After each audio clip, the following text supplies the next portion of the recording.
Welcome back, everyone, to the No BS Real Estate Podcast, your listening how-to guide to the Australian finance and real estate market. I'm your host, Jo, and on today's program, we actually have a very special guest from the Home Inspection Hub. We have here with us Scott Leavy, the General Manager of the company, and I'm so excited to interview him. He's one of our partners. He's built a great business. You know, the guys at the Home Inspection Hub are doing a fantastic job with their service offering when it comes to building and pest inspections and all things you need to know. And that's exactly what we're going to get into today. Thank you so much, Scott, for being here. Thanks, Joe. Thanks for your time. It's great to be a part of this podcast as well. Oh, awesome. I'm excited. And like I said to you earlier, the way I like to structure these podcasts is I like to get straight into it because I know our listeners are eager to learn more about what you do. And I really love the story and the behind the scenes of Home Inspection Hub. So my first question to you is, can you briefly describe, Home Inspections Hub and your unique approach to home inspections?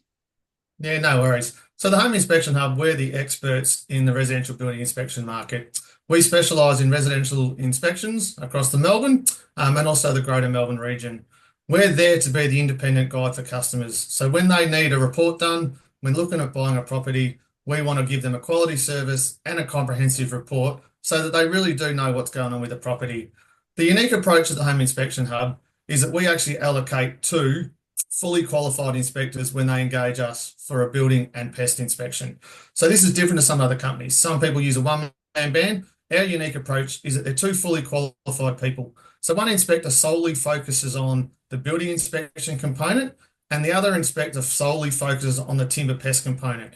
So again, our unique approach is that we will actually provide the client with two reports at the end of the inspection.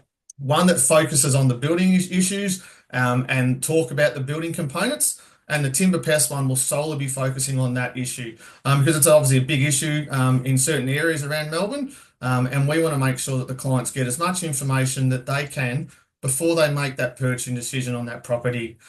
So we try and understand the needs of all the clients that come to the Home Inspection Hub, and we try and make sure that we understand what their timeframes are.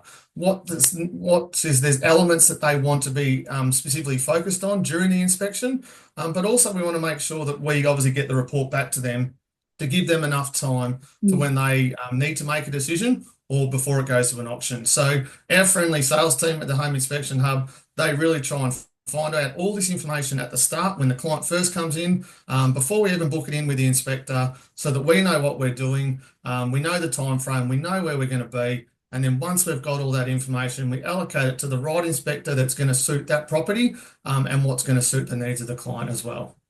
That's awesome. It's so interesting, that approach of the two, right? Because you're right. There's the most common approach I've seen on market is always it's a building and pest inspector in one. So it's one inspector that goes to, the property like during that settlement phase or before settlement, I should say.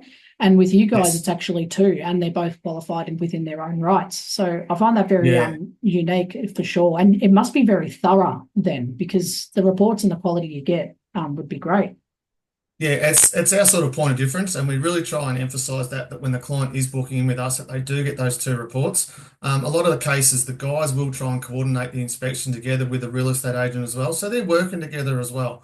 So it's sort of another set of eyes that's looking at the property, which we really think just gives peace of mind and helps the client out to make that decision because there's a lot to look for, and it's also just another set of eyes just helps the client have even more information. Is it the right home for me?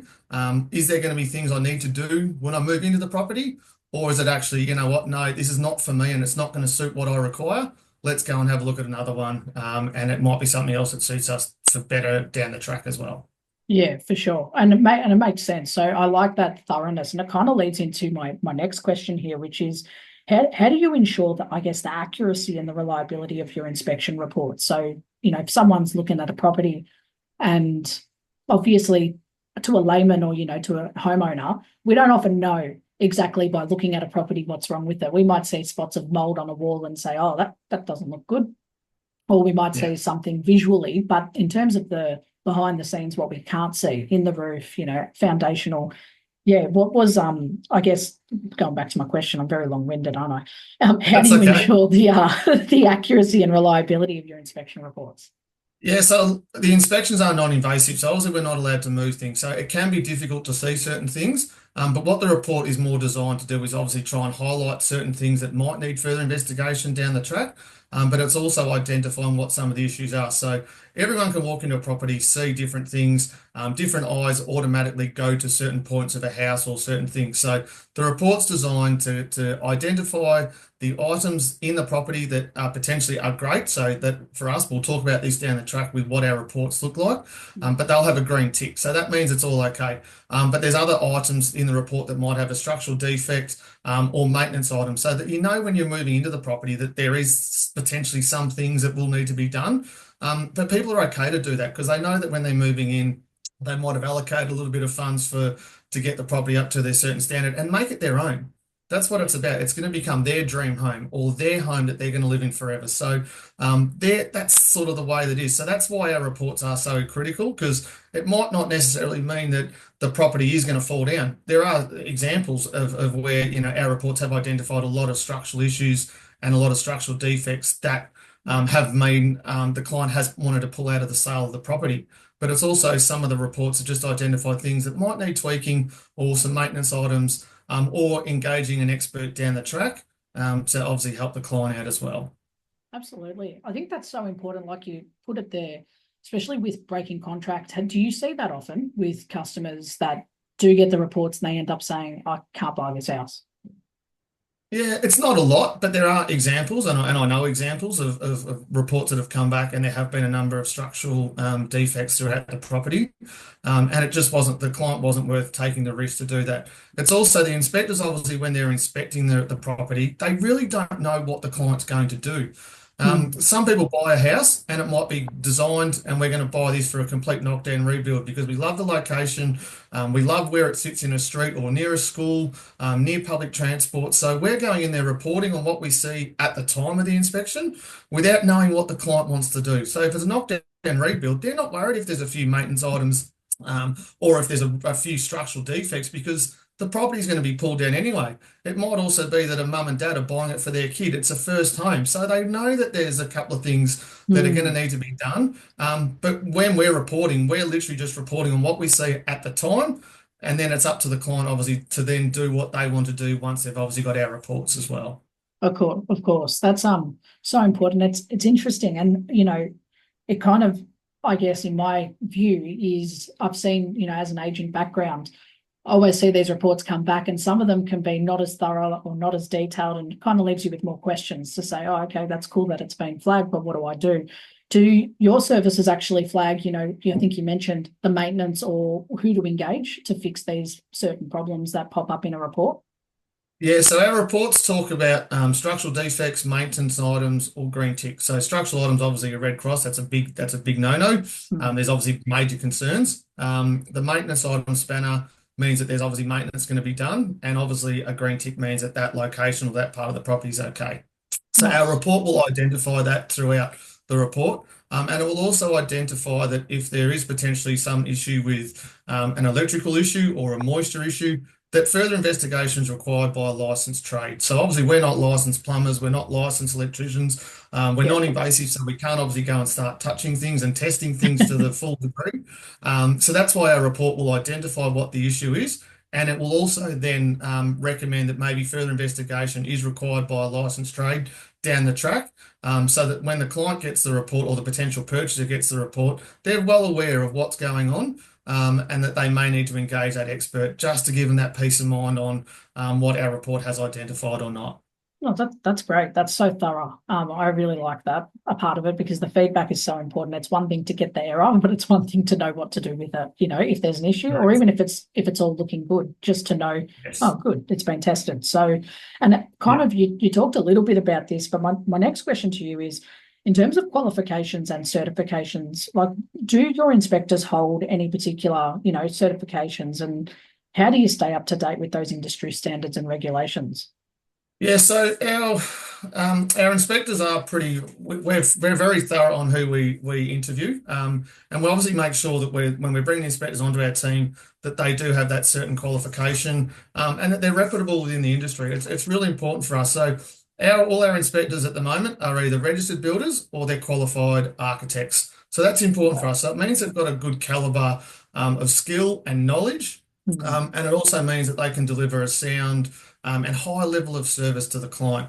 We've also got one inspector that can do pool inspections, the pool and spa safety barrier inspection. So again, it's another service that we've brought in-house that we can now obviously offer to clients.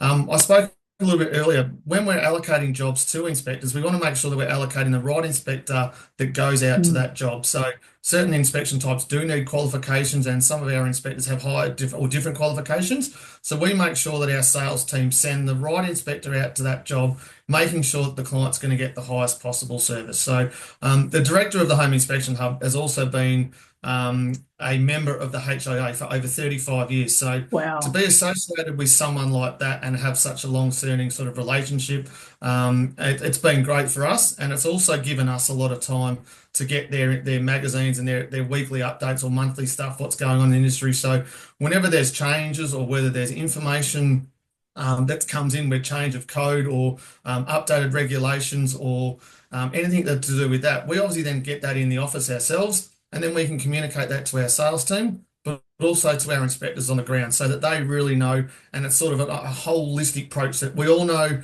what's going on. We're all on the same page. Mm. And we're staying up to standard in industry standards. So the construction, the real estate industry, the last few years, it's sort of gone through a whirlwind of changes. The high interest rate rises, the cost of living pressures that's gone on. Like it's been in the news, Yeah. I guess every night when people turn on the news when they're at home. So to make sure that our guys are keeping across what's going on, it's really important. I guess the other thing Yeah. is that a lot of our inspectors are still building as well, so they're actually still on the tools. Oh, So there you they're go. also keeping their ear to the ground by either building homes or they're working on building projects. So they're also staying across what's going on. They're talking to like-minded people in the industry.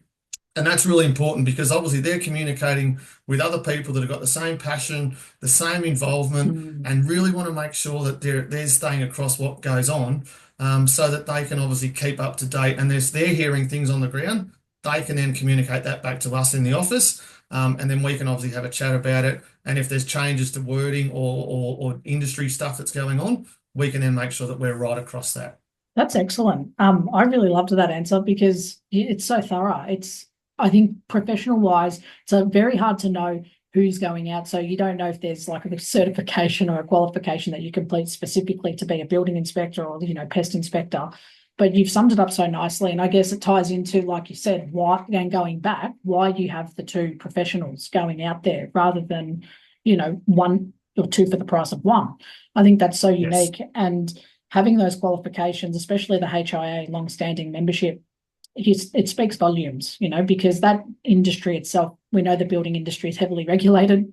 If they're part of that and they're passing all those things or they're still actively involved, you know that you're going to Yeah. get a really good inspector going and inspecting your property when it comes from you guys. So I really like that assurance from my side. That's a big tick.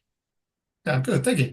Course. And one of the questions I did want to ask is, can you share a recent case or, maybe a property inspection that, the team have done where the inspection helped a client identify a significant issue and how it kind of came about? Well, I guess how long have you got, Joe? Could we talk about hours on something like this? I've got one example of where there was a young couple that were looking at buying their first home in Richmond. Mm. So they engaged the Home Inspection Hub to come out there and do a building and pest inspection. So our guys went out there, they started undertaking the inspection, and as they sort of got further and further into in the report Mm. and through the property, a number of real structural defects started to emerge. So things like the door frame's not parallel with the floor. The floor was out of level.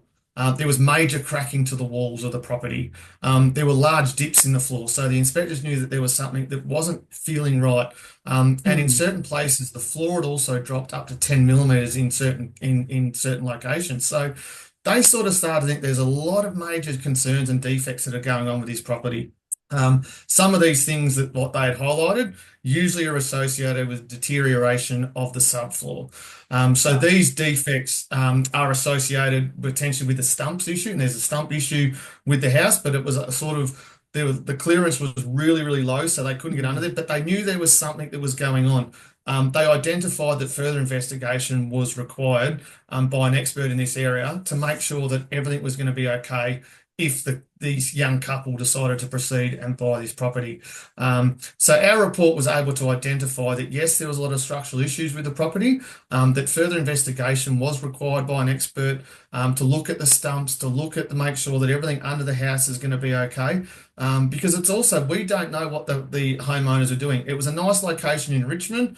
They might be wanting to do a knockdown rebuild and build a nice home for the two of them, or they might have wanted to move in and thinking that they could move in straight away and there'll be no issues. So again, what I spoke about earlier, we don't know what their home buyers are going to do, but our report was able to identify what the structural defects were, that if they wanted to pull out of the sale, they could, or if they wanted to proceed, they still had the awareness that there was things that were going to need to be improved down the track. So we obviously don't know the outcome of what the young couple decided, Of course. but what we do know is that they actually left us a Google review after the inspections took place. So once our building inspector and our pest inspector spoke to the client, gave them a verbal rundown of what was discovered through the inspection. Once they received their report in their email within sort of 24 hours of the inspection taking place, they then obviously had all the information that they needed, and they actually went out of their way to leave us a Google review and say how happy they were that they engaged us, that our inspectors were so thorough, they were able to identify these issues at the property. And hey, we all love 5-star Google reviews, don't we? So something like Absolutely. that was fantastic for us. So that's sort of one example of where it was. And I guess it just goes to highlight the real reason why it is so critical to get a building and pest done, because you don't know what you're buying. Yeah. There's a lot of things that could be in the house that we don't know of. And that's where it's all about looking to see what it is, engaging people down the track to get an expert to look at those criteria that our inspectors have picked up, just giving you the peace of mind then that you've made, a sound investment before you go and outlay your hundreds of thousands of dollars on the property that you're looking at. That's a great story, like how satisfying to be able to pick that up, and you get a good review out of it at the end because of a job well done. I think that's awesome, and kudos to you guys for your inspectors in particular for picking that up, because like kind of one of the other questions I had, and this is always going back to timing, right? Because I know this from real estate background, without me kind of telling someone, get the inspection booked in well ahead of time before, you get to settlement and then you're panicking and not much can be done Yep. at that point. Yeah. Trying to get it in during that cooling off period ideally is great. If they can't, then obviously booking it in, before they pay that first deposit is always my guideline. But for you guys, when's the best timing to get these inspections done? Yeah, the earlier the better. It really is. As soon as you know that you're interested in the property, it's the fee to get the inspections completed is a small token of what you're potentially looking at outlaying for that property. So as soon as you're interested in the property, and if you are serious about it, I would be engaging us to come and get it done straight away. There's nothing worse than a Friday morning, the phone rings at 9 o'clock, and it's someone ringing urgently in a panic saying, I'm going to auction tomorrow morning. Can I have the building and pest inspection done and my report back by 5 o'clock tonight? And it's sort of like you've potentially been looking at this property for how many weeks? Like you've had Yeah. opportunity. Don't wait to the last minute. If you want to look at and you are serious about the property, engage us early enough that then obviously we can make sure that we can fit you into the calendar. And coming into the spring season, like things just the property market does go crazy and people want to look at auctions and the silly Saturday auctions in November. Like that's what it's all about. So don't leave it to the last minute. As soon as you know that you're serious, as soon as you know that you're potentially wanting to buy that property, I'd recommend everyone engage us as soon as you can. No, that's really solid advice. I'd say, there's two routes, right? There's buying when you're, placing an offer, so private purchase. So that's more of a process of you can put that in your subject to clauses to say subject to successful building and pest inspection. There's some specific wording that your conveyancers give you to make sure you're protected for major or minor structure damage if your potential vendor accepts it. And the other route, like you mentioned, is the auction. And auction, it's so pivotal to do this before you get to auction day, because on auction day, there are no subject to clauses. Like this is just for our listeners, FYI. There's no subject to, you're buying it as is. So if you are planning on attending an auction and being an active bidder, ensure you've done the building and pest, because that, like what Scott's saying, is it's a small investment to get that peace of mind to then know at auction day you are fully in a position to purchase. You know exactly Right. what's going on with the property, you know what needs to be completed, or you just have the peace of mind to walk away as well, to say, look, thank God we didn't attend auction, because the alternative is you purchase that property at auction without a building and pest. You get the building and pest done after. There's not much that can be done to cancel that contract because it's a done deal. So then you're trapped into whatever problems you inherit with that purchase. So I think that's No, really solid advice, Scott. Like, well, well thought out. no, good. Thank you. Of course. And we're coming to the end of our time here, and I could talk to you for hours about building and pest, to be honest, because there's so many questions that come to mind. But my last question to you is, what are your future goals for the Home Inspection Hub, and how do you see the company growing in Melbourne?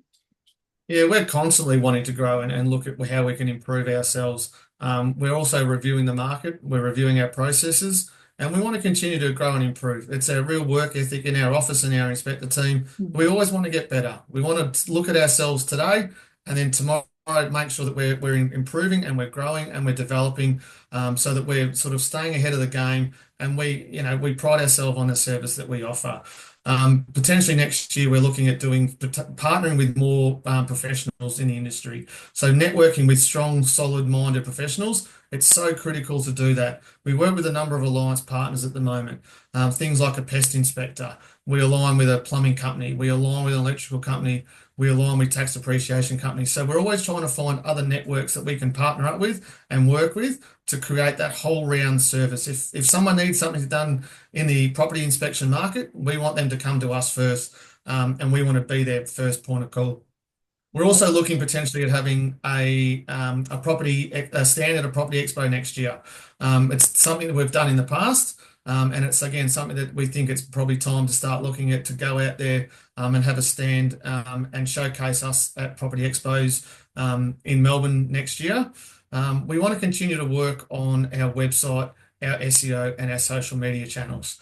We've invested a lot of time into making our website user-friendly, easy to navigate, really simple for clients to click on the quote request page, get their information into the system so that we can then assist them and give them a call to book their inspection in before the deadlines that we spoke about earlier. So our website SEO campaign, our social media channels, that's something that we want to sort of continue to look at, review, and improve.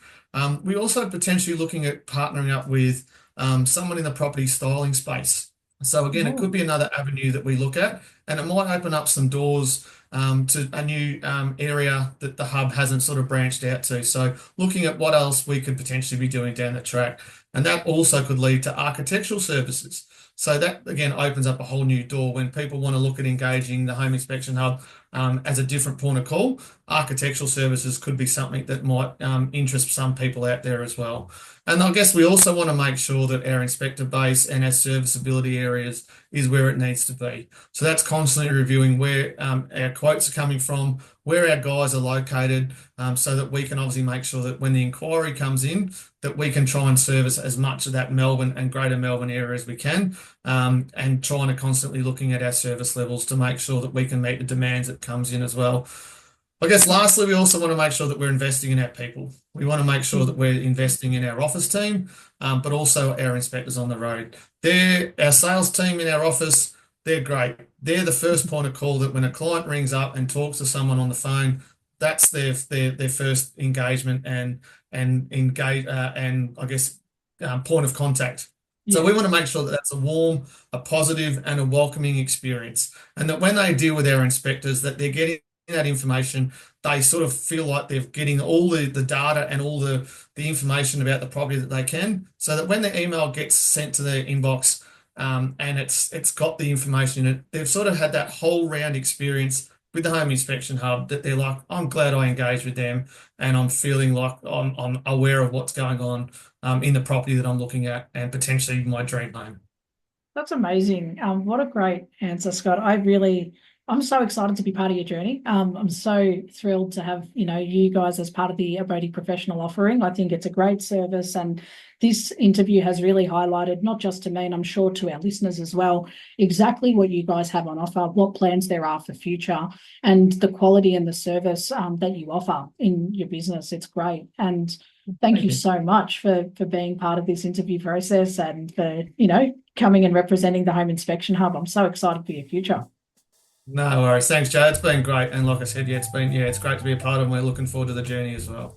Amazing. Well, thank you everyone for tuning in today. You've been tuning into the No BS Real Estate podcast. You can catch up on this episode on Spotify or wherever you get your podcasts. And if you're listening in our app, good luck on your home purchase journey. Reach out to our professionals. You can have a look at Home Trades Hub within the app to see if they are the service that you need to engage on your next building and pest inspection. We look forward to seeing you next time. See you later.